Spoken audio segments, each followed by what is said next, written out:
Dobar dan. Danas ću vam pokazati jedan usisivač i jedan solarni sistem kako rade.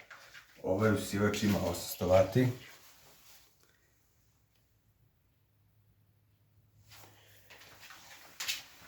A ovaj ovdje inverter ima 3000 W.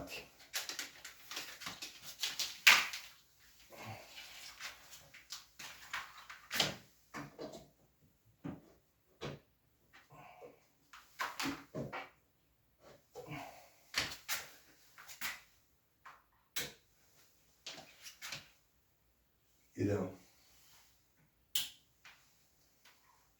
1, 2, 3.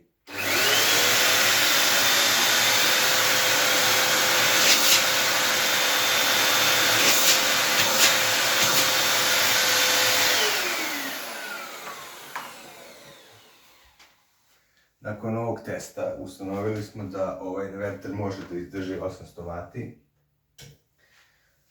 i da morat ćemo da proverimo koliki je njegov pik i da zbog ladan radi.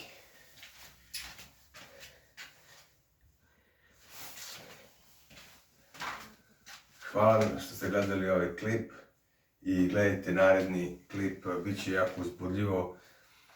Idemo da testiramo na izmeničnoj struji jedan uređaj. Zove se Energy Consumption Monitor.